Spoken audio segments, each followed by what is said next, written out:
by the power of Opsin.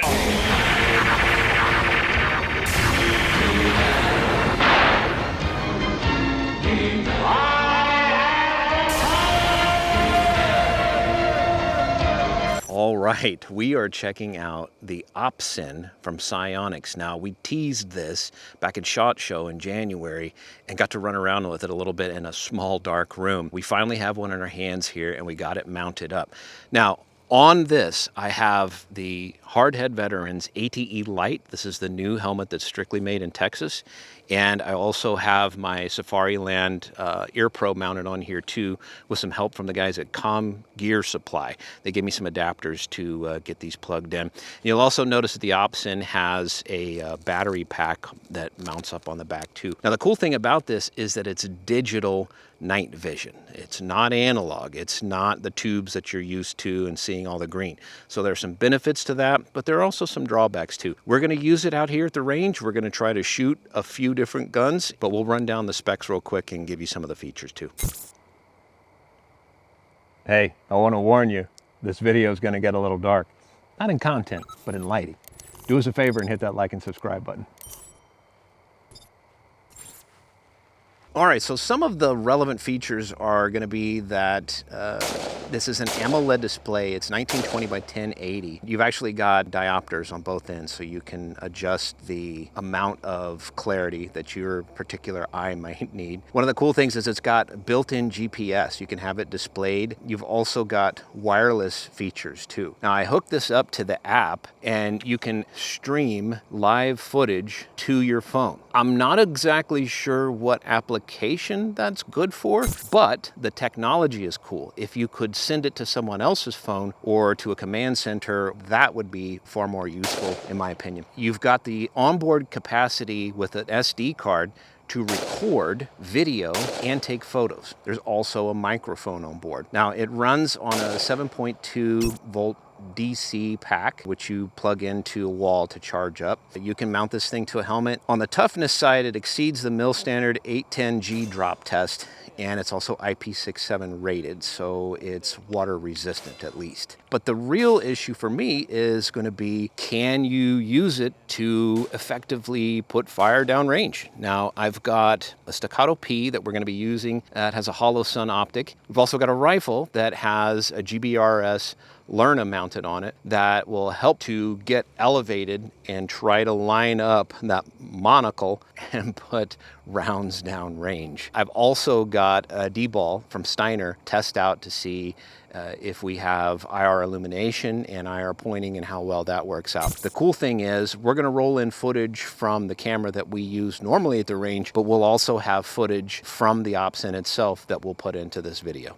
All right, so we're going to start shooting now, and I'm going to lower this, get it in place. It's about 6:30 here in Texas right now, and it is super dark. But I'm able to see like it's afternoon maybe. I'll point out to the viewers at home that the camera that we use does an unfair job of making it really bright outside even when it's dark, but I can assure you that right now outside of this little radius of light that we're using to work in, it is super dark out there. Past twilight, it's definitely very dark, and there are no clouds in the sky, and I can barely see a few stars off in the distance.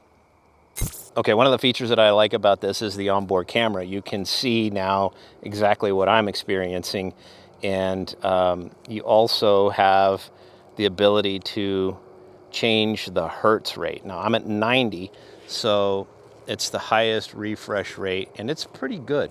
You don't see a lot of smearing or snapping. It stays pretty crisp. I don't think it's quite as crisp as analog in my limited experience, but it's still pretty decent. So let's see if we can line up on the Staccato here and hit a target. Now that is way brighter than I need, so I'm going to dial it down. I think that's about as low as it can go. All right, here we go. Let's try to hit. There we go.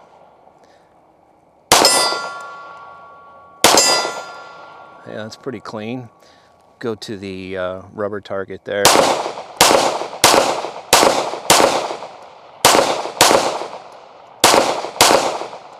So that's kind of cool because for once you can finally see, if you're able to hold a gun steady, what the reticle does. It just pops up and down a little bit. It doesn't disappear from your view.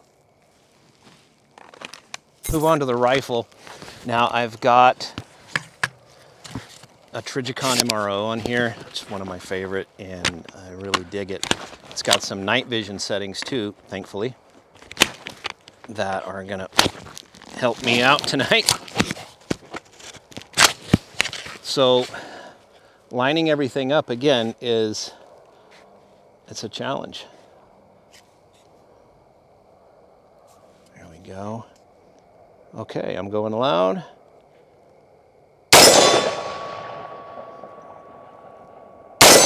And that's really just me knowing that the target is to the right of that rubber one that I'll hit right now. This is really difficult, and the sight picture that I have downrange is not that good. Now we're going to move forward and just walk down range.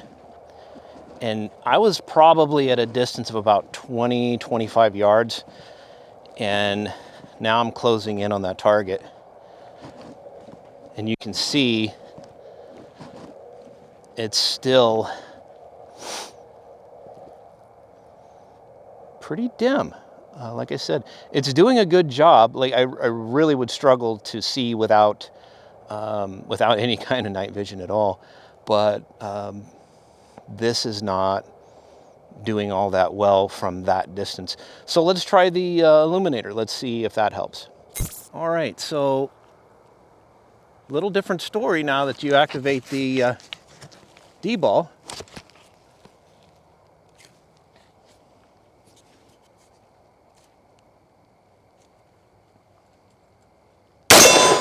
Oh yeah, it's a very limited window, but with the illuminator and the, oh, a little right, the rubber, there we go, makes a big difference. Still, everything lining up is kind of a challenge.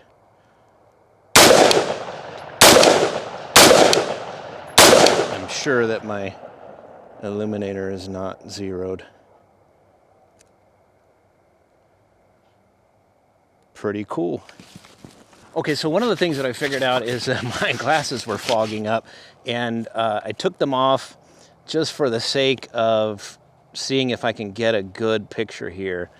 And I want to see if that improves. Yeah, I think that's quite a bit better. Proof in the pudding right there. That emitter is almost too bright, but I can clearly see targets downrange now. It's quite a bit better. So pretty sharp, but I'm not sure that I would be able to get positive ID without the use of white light.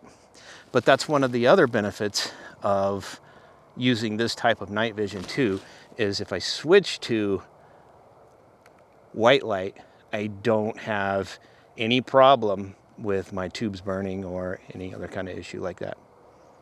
Hey, we hope you're enjoying the video, but I wrote an article about this too, so head over to that at pewpewtactical.com and get even more details.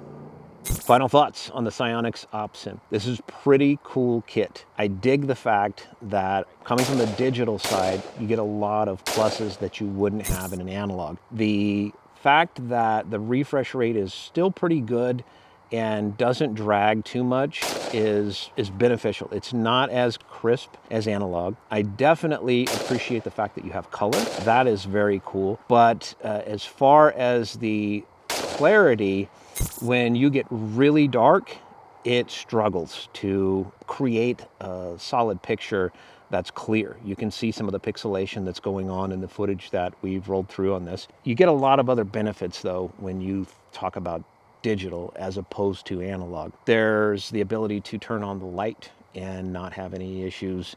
You have a digital zoom.